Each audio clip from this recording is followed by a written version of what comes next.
Here are the solutions to the Chapter 6 exercises on arrays. Firstly, the exercise involving strcpy and strcat. Let's have a look at it. Okay, so we get someone to enter their first name and their surname. We store those into variables called first and sur. Okay, each of one's 21 characters long. We need a buffer to store them combined with a space between them. That's going to be 42 characters combined, and some loop counters there. Okay, now here's the guts of the program. First, copy the first name into the buffer in the way that strcpy would. So we need a for loop here. Initialize our loop counter, and we want to stop when this becomes false. In other words, we want to walk along the first array, called first, until we find the null character. And we'll increment our loop counter each time through the loop, and then we simply do a character assignment. That character gets mapped into that character, one for one, and so 0 goes into 0, 1 goes into 1, 2 goes into 2, until we get to the null character. Notice that the null character will not get copied here, because as soon as this equals null, it will drop out. And that's fine, because we're not actually finished building our buffer string yet. So next we add the space. Notice that the value of I, after you finish the for loop, will be set to point to the next character immediately following the characters that have been read in.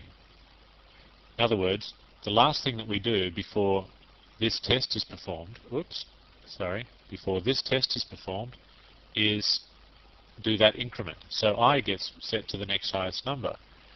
An assignment will have just taken place. Let's say the name is Mark, so the K will have just been copied across. The K from there goes into the K from there. This gets moved on to point to the next spot in the array. We find that it happens to be a null, so we drop out. So this space gets added to the next spot in the array, because that's what I will be set to. Now don't forget to actually increment I. You've added another character to the buffer, so we need to keep track of that. We need to keep track of the fact that we actually have moved one space along. Okay, now we do the concatenation. Slightly trickier, but not much. This time we're going to use J as our loop counter, and J is going to walk along the sur, as in the surname string, until that reaches a null. And then we're going to copy the jth element of sur into the ith element of buffer.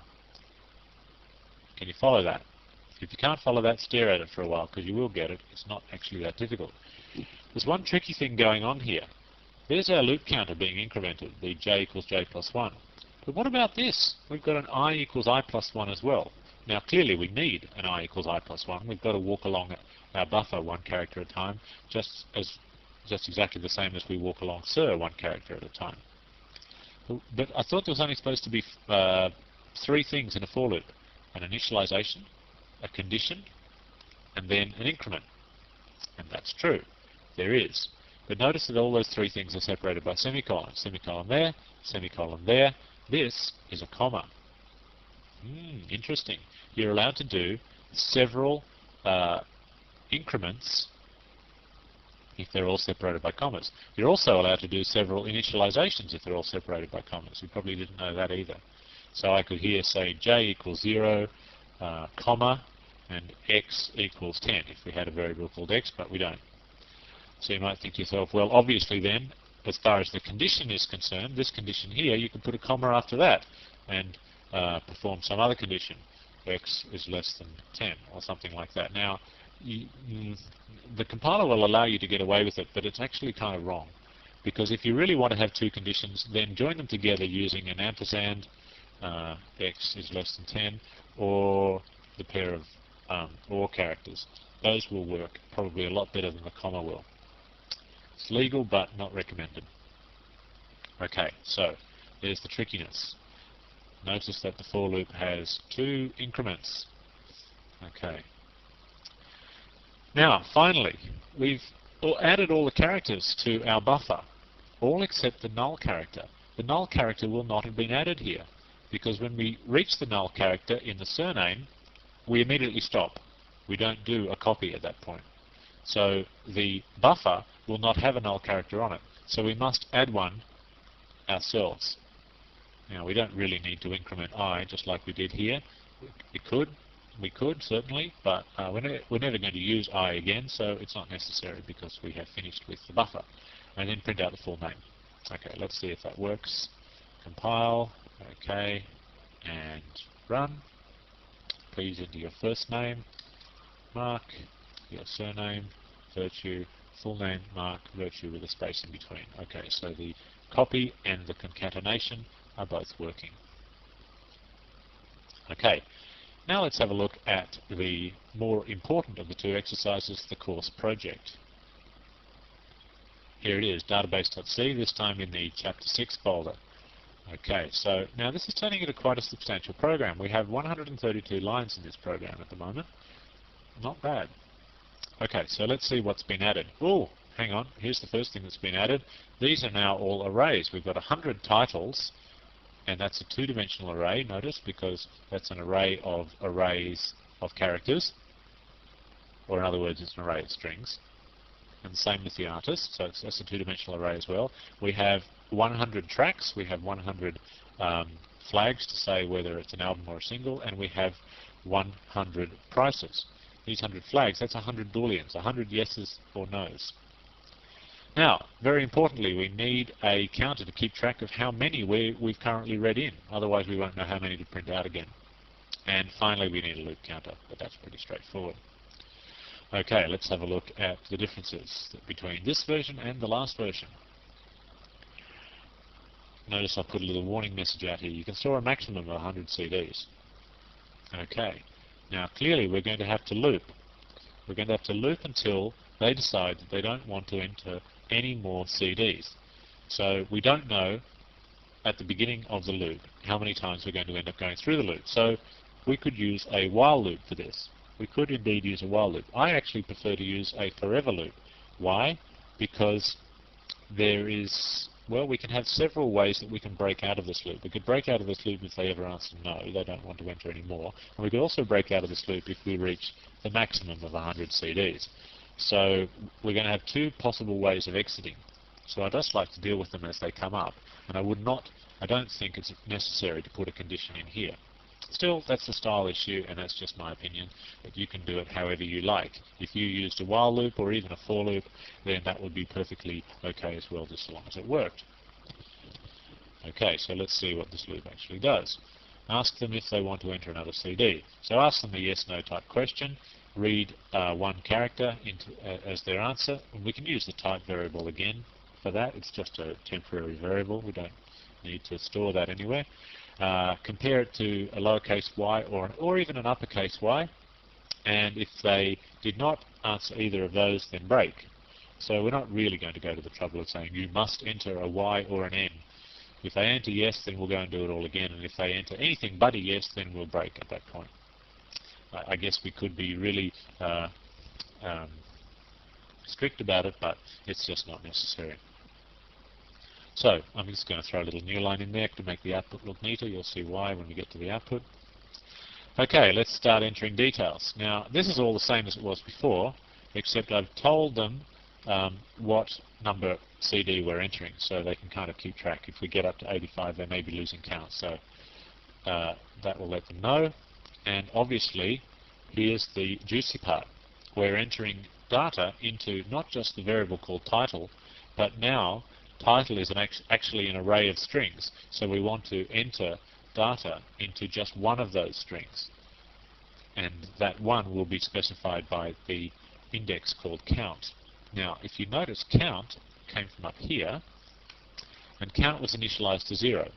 So right at this point in time, when we get down to this line again, count will be on 0 the first time through the loop anyway.